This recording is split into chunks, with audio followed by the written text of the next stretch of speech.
I got you, Dave. All right. We show that we care by putting the needs of our customers first, by always having a positive and helpful attitude, and by treating everyone and everything with respect.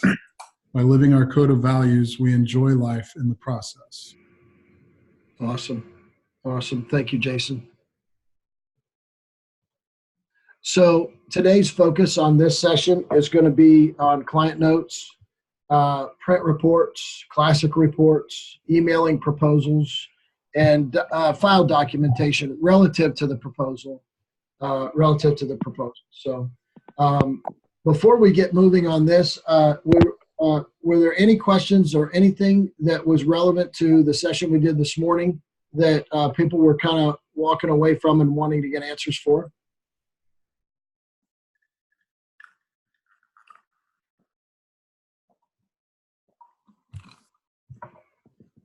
Okay. No, I'm good. Okay, good. All right.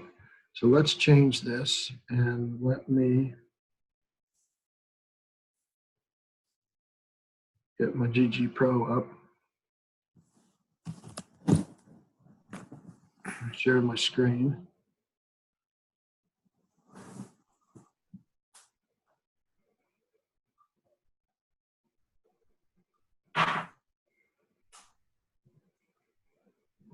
Okay. Now, you guys, can you see my screen? GGPro login. We good? Yes. Yeah. Yes, we can see it. Okay, good. All right.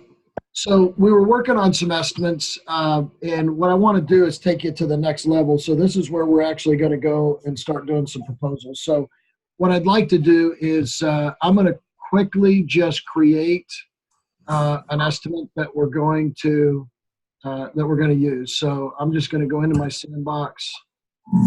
I'm going to go into estimates.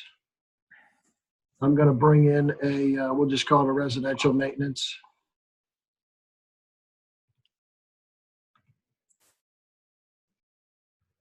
And I'm going to bring in some estimates here. Let's bring in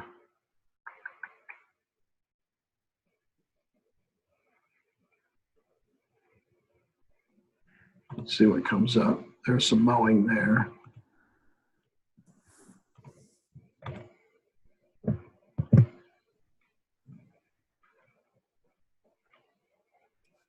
Residential maintenance season contract.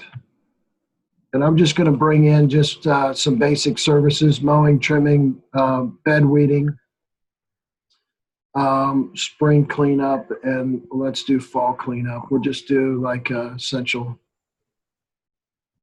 So you can see we've got our estimate here. We've been through, we've gone through and put the estimate together. We're ready to propose it to the client. And so at this point, we were in the estimate in progress section. So once we send it to the customer or the consumer, then we would change it to estimate submitted. And so our estimate status is really important. Can anyone explain to me why we might want to do that?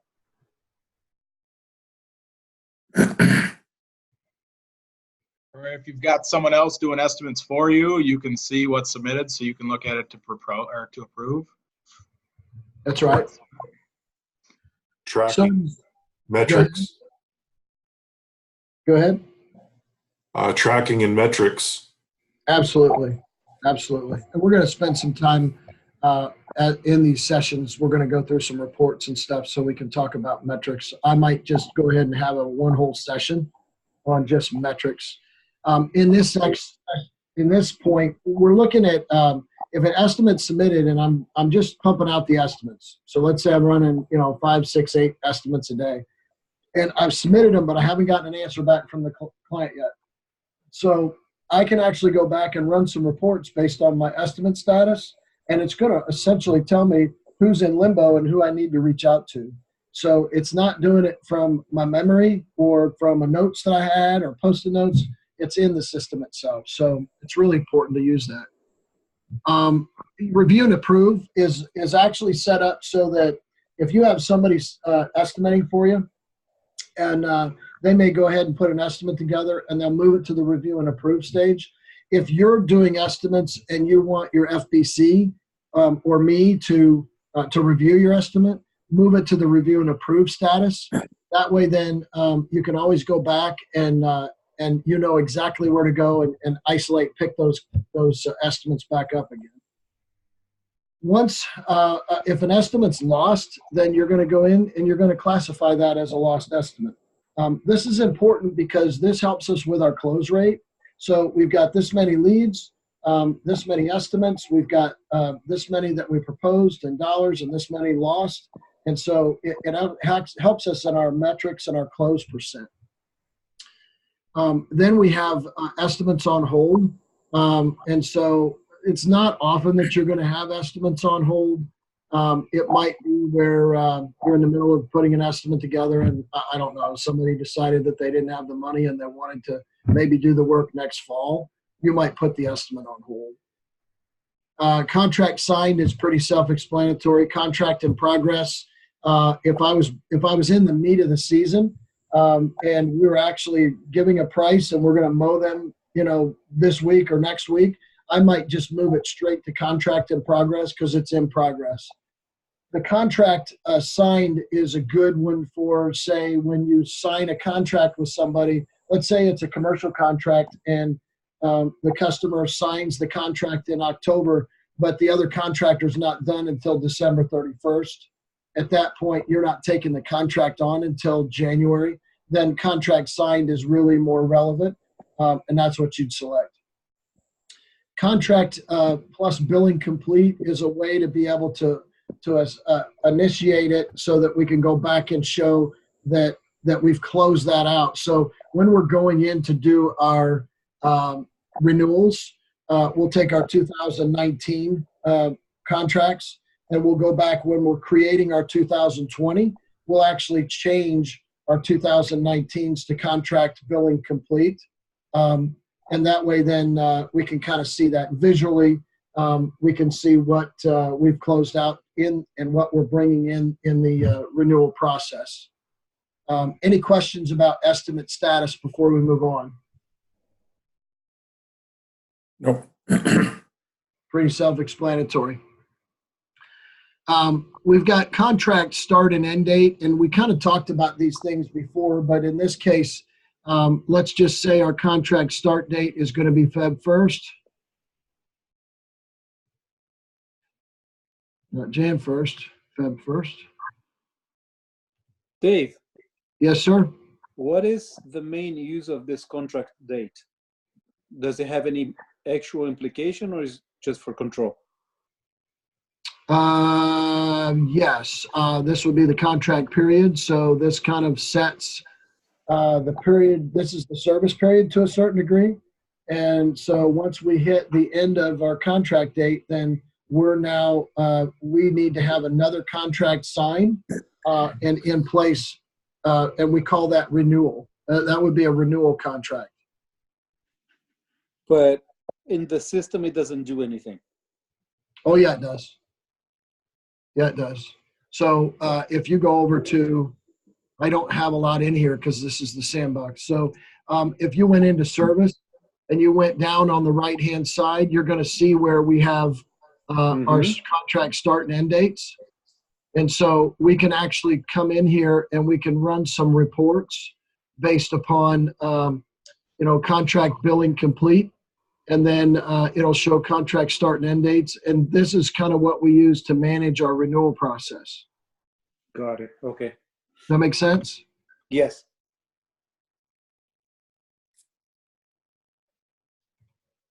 Go back here. Thank So you. this is, yes. Hey, you may get to it later, but I'm interested in seeing how to undo a contract if you accidentally hit it. Describe what you mean by hit it. I think when I was going through, I actually hit that a contract was signed or that it was a contract, and I don't know how to get it out of there. Well, so what you do is go into that estimate, and you're simply going to open up your estimate status, and you can change that pretty fluidly right here. Okay, thank you. Just want to make sure I can keep things cleaned up. Absolutely. So if you did by chance put something contract signed and it's wrong, you can just go back into your estimate status and change it. It doesn't lock itself in. It's always open for change. Always open for change. Good question. So in this instance, we've got a couple things. When you're doing your estimates, the project name comes across. So let me take a moment and show you where that comes from. So if we went into our estimate and we went down to our settings, in our estimate settings, we actually have it set up so that it's going to come across with a separator and then a name so we can choose what we want it to show. By default, I'm giving everybody the customer name, job address, and division name. So this is what it looks like or should look like when it comes across. And in this, it also, your default budget's here.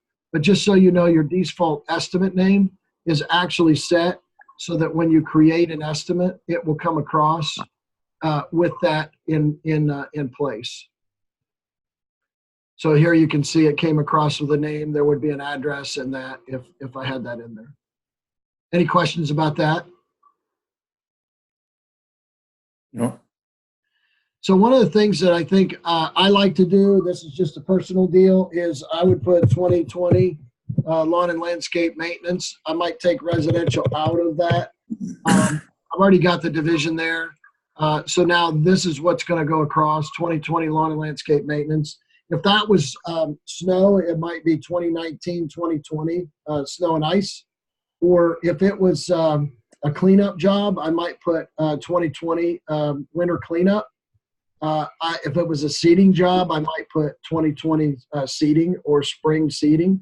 That way then, when you start to get estimates that start to populate, it just makes it faster for you if you're looking for something to be able to isolate it. Does that make sense? Yeah. Now, you can put versions in here too. So a version would be, and I've done this before where we have version 1, version 2. We might put in here version is seasonal, and then we have another version that is per visit. And this shows up on the proposal, but it also gives you, it's a quick reference when you're coming in to look at it. Does that make sense? Yep. So the version is something that is just, it's fluid, and it kind of helps to stay organized. So now at this point, I've talked to the customer, proposed it, and the customer said, we're good to go. And you can see here where I actually have my visits, everything's set. And so this customer is actually set up for season contract. We're going to run February through December, so I'm going to make that an 11-month contract. So at this point, we're going to propose this. Actually, we're going to propose this to the customer. So I've got everything set now, so I want to go over to my client notes, and I want to look at my client notes. And I can see I don't have my cover letter here. So let me just go in. I'm going to type in letter, and I can bring that letter in. Now, you can see that it says contract start and end date. And so to Andre's comment, our contract start and end date does not push to the estimate. So we would have to put here, type in Feb 1, 2020 and December 31st, 2020. Now we have asked LMN, we have a request in for them to push this to the contract, so it's actually listed. So we don't have to do this. Everybody understand that? Yeah. Okay. So now as you read the letter, we go through the letter. I want you to read it, make sure that you're comfortable with it. This is just kind of a sample that we have. But what I do want to do, it doesn't transfer it in as bullet points. So me being the anal person I am, I'm going to take this and I'm going to bullet point this. So this is just so that it professionally presents itself. There's just a little bit of adjustments. And then I'm going to set this up. So now, and then obviously my name would be there with my franchise name here. And so that takes care of that. So now I'm going to save that. So that's my header. So that's the first thing that's going to show up on the proposal. My estimator notes, estimate notes, I'm just going to, typically I'm going to leave that blank. I'm not sure. I haven't really looked at that to see what that does. More times than not, under crew notes, this is where I'm going to put my measurements. And it's more under crew notes versus client notes. Dave? Yes. In that section, we just tried it, and it's one that I was going to have you review shortly. When we spell out a customer, what we're going to do in the different areas, and I actually have that open on my computer right now, we put in exactly what we're going to do. For instance, you know, we have front entry, we're going to excavate the wall base, lay geotech cloth, and then we go to the second section, we're going to install a retainer wall, and we put all that at the beginning of our proposal. And then is that the best place to go ahead and do that, just to spell out exactly what we're going to do for the customer? There's a couple ways you can do that. That's one way you could do it. Definitely. I mean, you could go in here and do something like that up here. Yeah. In your header. But honestly, if you're explaining something, you can explain it under if you're breaking it out for them, you can explain that this way too. So you've got a couple places that you can do that. So I would have to see it, and then we have to look at it from a presentation standpoint. And then what I'll tell you is that this is so open that you might find something that works and fits for you.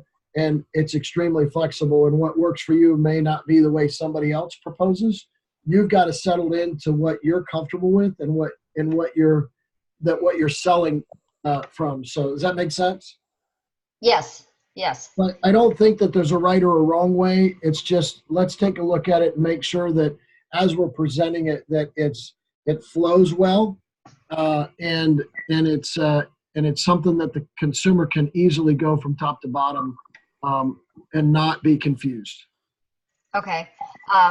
I'll save that for you to look at then, because I had it up so that I could share it right now if you needed to see it.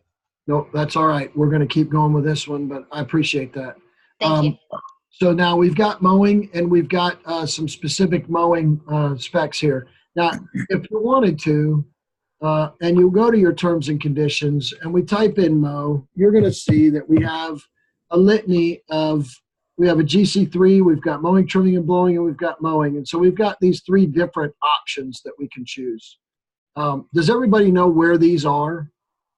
Is there anybody that doesn't know where you can go to find these? I'm not sure. Okay. I'm not sure. So let's take a look at that first so that you can understand where we're picking this information from, okay? So over here, if you go down to terms and conditions on your estimate, we go to terms and conditions. We have this pick list of terms and conditions that are here. And so let's say I'm doing snow. I want snow. So then you can see we have snow and ice. Here's the CIMA example, and this is the terms and conditions sample for snow. And this comes from Snow and Ice Management Association. If I wanted to, this is the clearing of sidewalks for 2-inch. And so, but if I took this and I wanted to do bed, type in bed, I've got all sorts of stuff here like bed weeding. It's got the description. Now I can set defaults here. So here's your defaults. And so if I wanted to put a standard header in, I could put that in for a standard estimate. So that's your project work. So so this is where you might end up having, a specific letter you've created in your terms and conditions for project work. And then you would assign that to this. This is the standard footer. So this would be your terms and conditions that show up at the bottom. And then this is the service header. So like on the service header that we just did, I'm just going to type in the word letter, and I'm going to bring it in here. And so what you'll find is that we're just going to do the same thing here.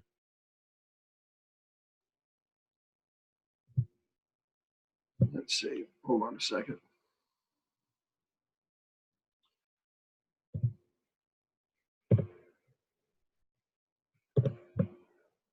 So Dave, you could set up this as a default, and then every time you do a proposal, it's going to automatically populate what you set up as a default. That's correct. That's correct. And you can set up default standard headers and standard footers and service headers and service footers. Okay.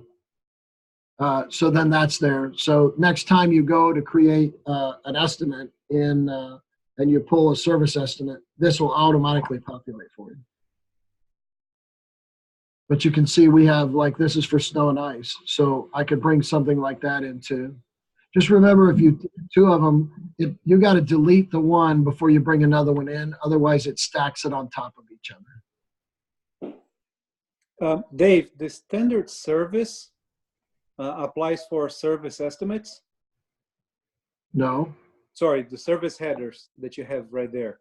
Service headers apply for service estimates. And standard, okay. Standard are for standard estimates. That's correct. Okay. This word standard is very confusing in GGPro. Yeah. So you can't set up defaults for all the other stuff, like the mow, blow, and trim and all that stuff. Can you set up defaults for that as well? You can, but I'll tell you what happens. If it's in your CRM. So if you go and you copy, let's say you copy lawn and landscape maintenance template, and we go in. It's by chance, if you look, maybe there was something in here. If you copied this, it would actually bring over what you had in it. So the short answer is yes, but you can't set. You're setting your default in your template. You're not setting your default in the terms and conditions. Does that make sense? Clear as mud, maybe? Run into that. It works all right doing it that way.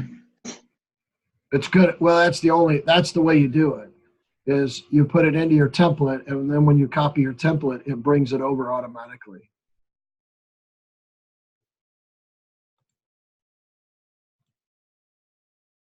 Any questions about that before we move forward? Okay, so we've got, we go through that list, and so we've got bed weeding, we've got our spring cleanup, we've got our fall cleanup, and then we have our footer. And I want you to know that this says insert your own terms and conditions here, and there's all sorts of stuff here that you need to go through. So don't send this out without reviewing this with your local attorney. Get legal advice on this, and make sure that you take the word sample out and you insert what is relevant for you.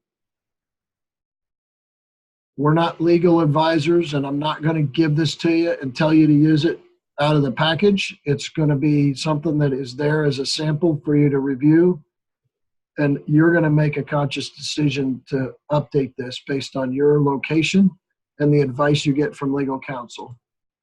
Does that make sense to everybody? Yes. So I can tell you the things that work for me, and Gaynell can tell you the things that work for her, and Russell can tell you the things that work for him, but realize that our advice is not legal. And we really don't need to get ourselves entangled into, giving you advice on terms and conditions. So now, once we've reviewed all the client notes and gone through this, and we've identified our header and our footer, and we've got everything set, now we're ready to go look at our proposals. So we're going to go into print reports, and we're going to select service proposal. And I'm just going to submit it. I don't know what it's going to look like at this point because I'm not sure what my base is. It's going to show the customer name, address, and then here it says sales, and then it gives you the job name, and then you've got the estimate ID, and you've got the date. Now, if I wanted to, let's say I don't want to show John Doe's name, I go to header, and I can hide the salesperson. Now I can, and this says hide client email and phone number. I want to keep the client email and phone number. So let me just save that report option, and then you can see that if we had a client email and phone number, it would show up there. And you can see that the salesperson went away. Any questions about this, the header options? Oh, Okay. So then we go into pricing options. You've got all sorts of things you can do here. We have a service estimate here, and so which is a seasonal contract. So it's going to be all the contract, everything that's under with the parentheses with contract. So we're going to basically, do we want to hide taxes? No. Do we want to hide visit count? Maybe we do. Do we want to hide the billing type? Yeah, we're going to hide the billing type. Let's see. We're going to hide the visit count. We're going to show the season price. We're going to hide the approval box. And we're going to show contract totals. So let me go ahead and submit that. And you'll see every time I go in and I hit these 3 boxes, it'll actually, instead of looking at one page, it looks at all 3. If I really wanted to, and this is what I typically do, I'm just going to go ahead and hit the print button. It's going to put it into a little bit bigger screen. I'm going to hit cancel, and then I'm looking at it on a little bit bigger screen. So my letter's there. I like that. It works. Here's my my information, my company information that shows up. And then you can see here it shows contract services. So the mowing is a season price, sidewalk edging season price, and we just work our way down. And then it shows that we have our total and our taxes, and then we have our total subtotal. And here it says that this is our total with 11 payments is equivalent to this. So if we chose to hide our summary, then we would hide it. This would go away. This would disappear. Now let's take a look at this in a different form. So let's say I want to show my visits. I want to show everything. So let's say I show everything except for the checkbox. Okay, so then let me submit this and you can see what it looks like.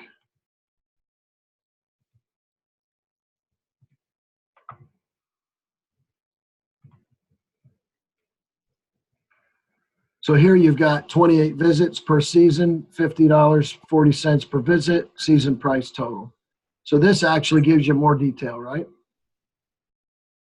And you can also see we actually are showing this. Now, if I go, you can see that this is the description. So, so what we talked about before was, do you want to put the detail up here, or do you want to put the detail under each of these and describe each of these? And that's entirely up to you. And you can see here that we have our grounds maintenance terms and conditions, and we have that here. Plus then we have our authorization. So this is John Doe. He's our estimator, salesperson, and the date. And then this gives a place for the customer to sign. Any questions before I show you a couple other different options? Can you, where the signature line is there a way to put a signature in there so it just automatically populates? Yeah, so that's what's happening here. So I'm going to show that to you. Good question. So if you go over to the left and you go down to account, and you go down under where it says report settings, and I go into report settings, you can see that I actually uploaded a signature from John Doe. So you can upload your own signature here. So if you did that, you could just go and upload your own signature. So do you have to do it manually, like you would sign a piece of paper, scan it, and put it in there as a? However you want to do it. That's what I did. Sign a piece of paper, take a picture of it with your phone, save it to your, send it to you as an email, save it to your pictures, however you want to do it.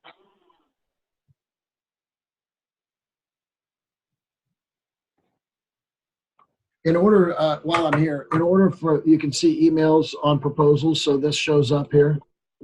So this is really, you know, what do you want your name to show up on proposal? And so you can set these things. And this is unique to each user sign in. So if you have a salesperson and they sign in, let's say John Doe's your salesperson, he can customize his estimates so that they come from him. So if he changes this, it won't change yours and vice versa, because this is unique to each login. As a best practice, as a brand new startup, should it be the company email? Oh, absolutely. Never use Gmail, never use Yahoo, or always use Grounds Guys. No. I mean, should it be like, I'm Grounds Guys of Orange Park, so it should be orangepark@groundsguys.com, or should I use carl.young@groundsguys.com? Well, my feeling is I would use Carl Young, because this is a relationship kind of a thing that we're working on here. Okay. It doesn't really matter, but if I was choosing between those, I'd choose the one that has my name in it. Okay. Ultimately, it all goes to the same place, right? So, all right. Any questions about that before we get back to our proposal? You guys are way too easy today. Way too easy. Okay. So you see, you feel comfortable now that you can go through and look at a service proposal. Let's just look at an estimated job cost real quick and see what comes up. So there's some other stuff, and this is an estimate job cost, so it's breaking the mowing down and it's starting to give you some details. So if I'm doing an estimate review from one of my salespeople and I get something and it throws up a red flag, I may go in here and run this and print something off and sit there at the kitchen table and work through it and, kind of, use this. I might circle a couple things, highlight them and hand it to them and say, go back, work on your estimate and, do some revisions and come back, bring it back to me. Does that make sense? Yes, Dave, I was wondering if there was any way to modify that report so you could actually do percentages and not just dollar values. Yeah, so if you can get in and start playing around with coding, and so that's here. This is all coding, but I really don't recommend that the majority of our people that don't understand coding and software development, I'd stay out of that.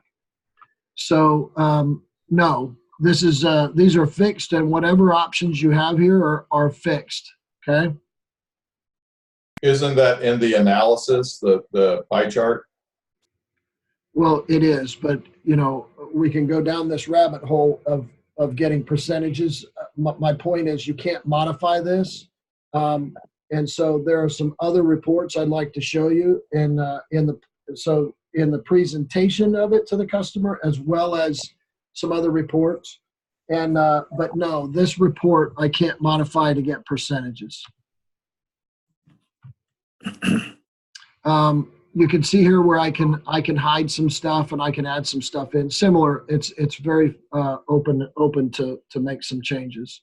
So that's estimated job costs. If I go to job planner, so my job planner looks something like this. So now it's breaking things out based on time. And so I can look at this based on time for man hours and for equipment hours. And so this is just kind of a quick shot that you can put together. But again, some of these reports you may not use very often. Some of them may be very relevant. So this is an estimate review. I've run these quite a bit. And essentially it's the estimate.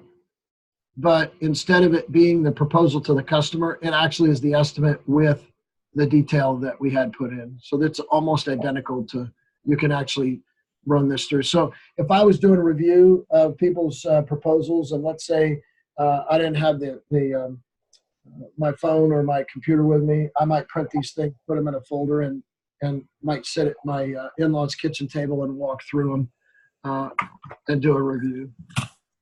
Now this one will give you some percentages here. So I don't know if that helps at all, but this one does give you percentages. Yeah, Dave, that's perfect. Okay. Okay, so that's the estimate review. So I want you to know that that this is print reports. Print reports came to us after we had rolled this out initially. So when we first got this, we didn't have this option. So I want to go to the next one, which is to classic reports. In classic reports, they're kind of fixed reports. So let me just go to some proposals. You can look at a mixed billing with taxes. We're going to go to a per season with taxes. And it's an Adobe, and I'm going to print and then open the report. And so you can see it's come in. So that looks pretty good. And you have some customers' initials here. I don't necessarily like using classic reports. Some of the guys do, but I don't, because it is what it is. It's not interactive. I can't choose to add and take stuff away. It's whatever comes up on the screen comes up on the screen, unless you choose to change to a Word document and then look at what happens with it now. So if I look at this, and I guess you can't see this, so hold on one second. Can you see the Word document, or do I need to reshare? You're going to have to reshare. Okay, hold on one second. I will check I'm looking at the right one. Okay, so this is what comes up. Could you see the PDF before when I showed it? Yes. Okay, all right. But it was web-based, so it was in the same browser you're doing the Gotcha. GGPro in. So you can see this is this doesn't tickle my fancy. It's a lot of mess, and it's a lot of stuff I got to play with. If I wanted to, I could change some stuff and move some stuff around, but I don't want to waste my time with it. I just want something real simple, real fast, and let's in and out. Let's go. So bear with me.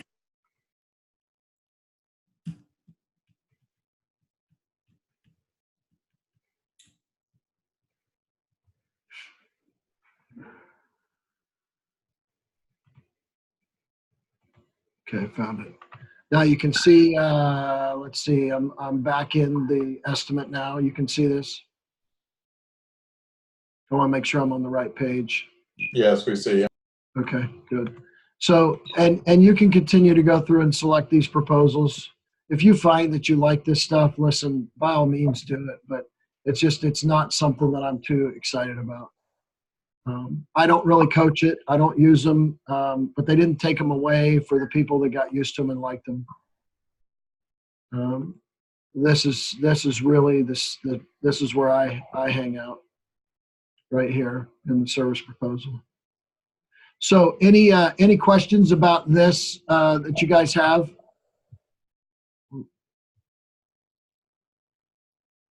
What is the file section used for? I'll get to that in a minute, because we're going to talk about what are we going to do when somebody signs a contract, right? So so at this point, we've got the proposal set. We like the format. We're ready to send it to the customer. So now we're going to go in and do what we call a download. So I can download it into my desktop and put it into an estimate file. And so just put service proposal 1 and save it. Once it gets into a PDF, then I believe, let me do this.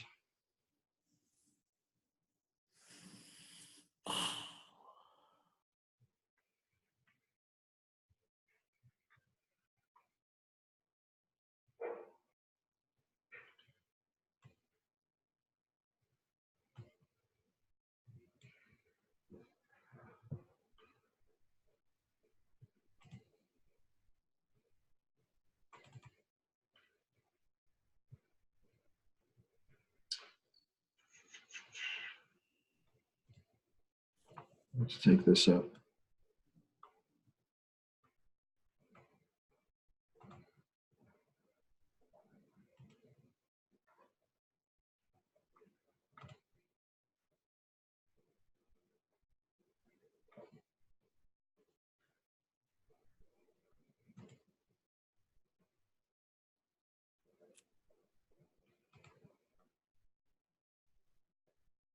I want to show you where we can email it. I'm not sure why it's coming up here. I'm just going to print the PDF. We'll do it this way.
Okay.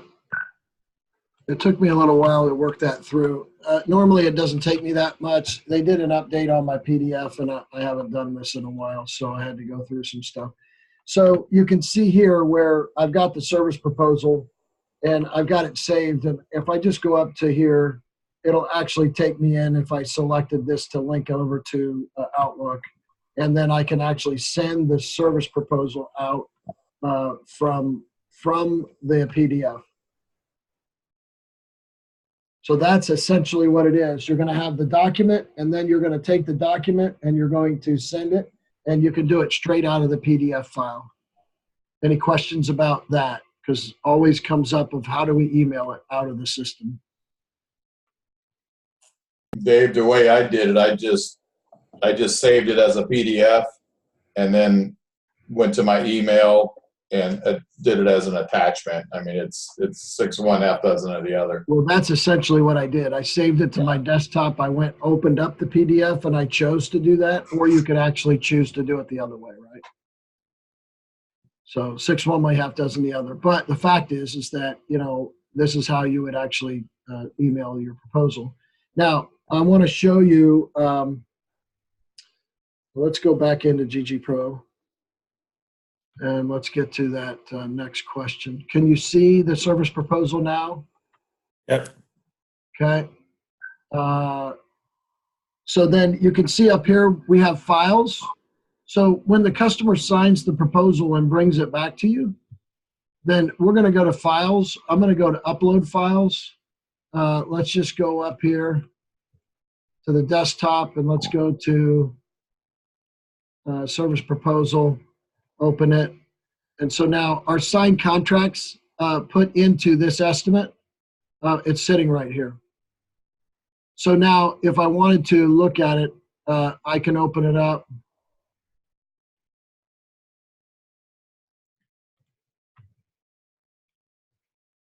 And you can see that this is the estimate. And again, that's assuming that our customer actually went through it and actually signed it. So the customer signature's there. So now we have a copy of the signature contract here, uploaded. Any questions? Now, why would we want to put it here into files? Storage. So you've got the document they signed. So if there was ever any doubt or dispute, all you got to do is just go pull the document. You've got it there, and it's all in one place. It's safe backup too. If your hard drive ever fails, it's on the system now. That's right. It's on the system. The other thing is, in the old days, here's what did we do? I printed 2 copies and had the customer sign 2 copies. And then that way I could walk away with a signed copy. They kept one, and I brought the signed copy back in and put it in a file. Well, then I would actually take it and scan it. So then I had it in a hard copy in a file, and then I had another electronic copy. Well, that's a lot of saving, right? But I was always setting up, these backups. And so I never was in a position where I couldn't find it. But in this case, it's up in the cloud. So if something were to happen to your computer or you got a fire in the office, it doesn't matter because you have access to this. Does that make sense? Yeah. Okay, now, I want to talk a little bit about when we send our emails out that we have in the customer section. We've got communication history, and we've got the CRM at golmn.com. So can anyone explain to me what is the purpose for that? It automatically saves a copy in the CRM. Correct. It puts So it on I- the account, specific account. That's right. So let's say that I sent a proposal to a customer, and the customer emailed me back and said, everything looks good, let's go with it. And they didn't sign the contract.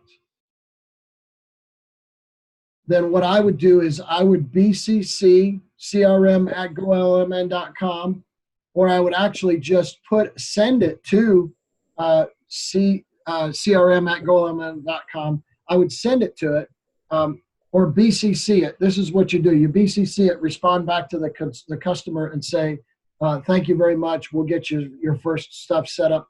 Thanks very much. By responding back to the customer, their email's in there, and BCC is going to find their email, and it's going to populate their that email into your communication history. So if the customer never signs the contract and gets it back to you, you have the email that said everything looks good. That's as good as signing a contract in most states. Does that make sense? Mm-hmm. So would it be wise to, like, even when you send it to them the first time, to BCC, or no, just wait till it's signed? There's nothing wrong with being redundant. So sending it to them with the BCC initially is not a problem, because then not only do you have a copy of the attachment, but you've also got, you can actually go back and see when you actually gave it to them. So it would be a good practice just anytime you're corresponding with an external customer to BCC GoLM, and that way it's stored.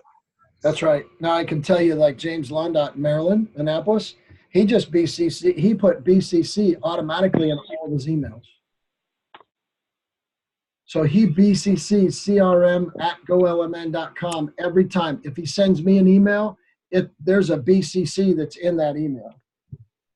So when you're sending out these emails, what is telling GoLMN that it's to attach it to your account?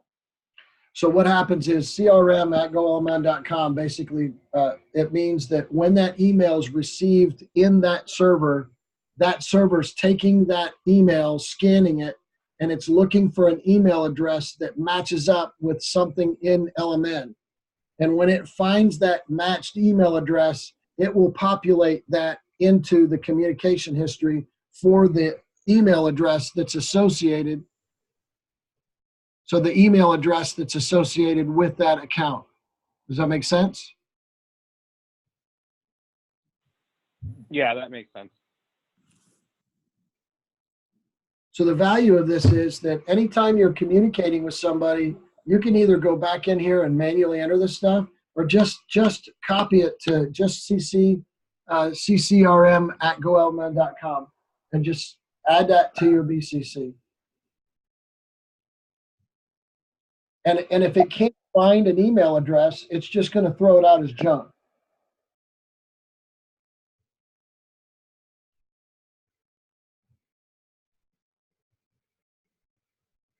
Any questions about this? Nope, looks pretty slick. Now, does it seem like an awful lot of work? No. Anyone else? Does this seem like a lot of work just to get an estimate out? A bit. You It practice seems it like- a couple times and it goes pretty fast. Yeah, once you get through your first few estimates, it's pretty simple to put together. Listen to you guys, the seasoned experts. And you start seeing ways that you can customize your own templates and make it for you. It really is a nice program. Awesome. All right, we got about 5 minutes here. So tell me, what questions do you have? Is there anything specific that you want to look at? Maybe we can do this. For the purposes of those people that are doing standard services, let's take a look at that. So let me see. Let me go into service. No, let me go into sandbox, and let me go into a standard estimate. And let's just bring in a planting job. So we're going to go tree, type in tree and tree planting estimate. We're just going to plant a tree, save. So when I go to print reports, I've got a little bit different list here. So you can see I've got a purchase order. And so I've got the proposal and the estimate review so let me go to purchase order. And if I go to purchase order, you can see that it actually is going to bring up my plant list. And so I could literally take this, print it, and or email it to the nursery and have them go through and identify, give me some pricing. And I used to do this all the time. The other thing is I can assign a purchase order to the materials or to the job so that anytime we bought mulch or plants or whatever it is, the purchase order for this job was tied to the materials for this job, which makes job costing much easier because now our receipts match up to the job. Does that make sense to everybody? No? Yeah, it makes sense, but what would you have like for your PO filing system? Would you have the job name, job number, something to prefix the PO number? You wouldn't need to. If you're running QuickBooks and you're running PO numbers out of QuickBooks, then it's going to be a sequential number. And it doesn't really need a job number unless you want to use the job number as your PO number. And sometimes people do that because the job number is unique to the job and sticks with the job. So Suggestions for multiple vendors? Pardon me? Suggestions for multiple vendors? For instance, you're doing a paver patio and plants. And we'd use the same PO. We use the same PO. This PO follows the job, not vendors.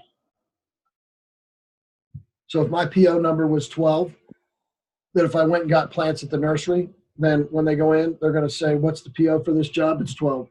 And then when they go get the mulch at the mulch supplier, it's going to be 12. They go to site 1 and pick up fertilizer and tree stakes, it's going to be 12. So when those jobs come in and those receipts come in, they're going to be attached to the PO number 12 in QuickBooks, and then we can run a report that says, let's pull a report for PO number 12, and it'll have all your purchases there for that job. Does that make sense? Yes. Okay. So you can see that when you're doing a presentation here, let's just go back real quick. We got about 2 minutes, and we don't have as much dynamic change with this, but let's just go ahead and submit this and see what she looks like. So we don't have our cover letter, and so I'm kind of anal about that. So I want a cover letter, so I'm going to go back into client notes and add the cover letter. But you can see we have the installation of a new red oak tree and the price, and then we have a description. And if we had like other things and they're listing all the way down, then we would do that. It would look similar to the other estimate we looked at. Now we have the subtotal with tax, and then our total, and then our terms and conditions, which we can actually put on a new page. And then we have our signature right here. Pretty slick, huh? I saw somewhere, Dave, that there was like a plant warranty information. Is there kind of a rule of thumb for that? So that's kind of a conversation in regards to terms and conditions and how we're going to set things up. I wouldn't necessarily want to give you like a blanket advice here. I'll tell you what I used to use, which was all plant material, all jobs I installed were warranted for 1 year from the time of planting. If you have maintenance with me and I have your sprinkler system, fertilization, if I have your full service contract, then I'll actually extend that warranty out as long as you're a customer of mine, full service. Okay. Now, as an arborist, I picked my plants out, so I didn't really have a lot of plant death. I actually ended up having a lot of perennials that might die because in our market, you plant them in the fall, there's a higher risk. So sometimes I'd exempt and I'd say no warranty on perennials planted in the fall. Or I would just put a warranty cost in, add some warranty money in, so I knew that I was going to have to replace stuff in the spring. But other than that, now if I was putting in, say, a Japanese maple and they wanted it in a place where I wasn't comfortable, that it had a good chance to survive, then I might add a warranty in on that. Those are on one-on-ones where I'll actually add extra cost in. Other than that, I didn't replace a lot of dead plants. But I had control over the watering and the fertilizing and what went in where. Okay. If crews do substandard work, then you'll have higher amounts of plant death. If you put plants in and walk away and just go check them in a year, you're going to have a higher percentage. But I stayed with those plants and babied them and treated them like they were an infant, and really made visits to the property to make sure that the customer had the watering was proper and everything was dialed in. I don't know if that answers your question, but Hey, Dave, could you offer like an extended warranty on plants for a fee, just like going buying a TV? You could offer extended warranty. Absolutely. For me, the extended warranty was just give me your maintenance work. Right. You know, just let me have your maintenance work. Tell me what you're paying the other guy. Let's go in. Let me have it. Let me have control over everything, and I'll just warranty the plant as long as, so if that customer's 10 years with us, then, I'm warranting that plant for that time that I'm with them. Mm-hmm. A lot of contractors that do installs and they do the maintenance on commercial jobs, they'll do that. They'll say, well, we'll install it for you. And if you let us maintain it, then we'll extend the warranty out.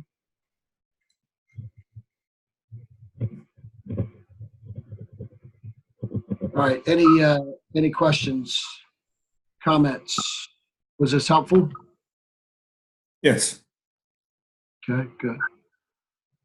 All right. I don't have anything else. We do have another session tomorrow morning, so I look forward to talking to everybody again. If you have questions about this today, you get in the middle of an estimate and you get stuck, I want you to send me an email and just let me know, and I'll try to get you past whatever's holding you up.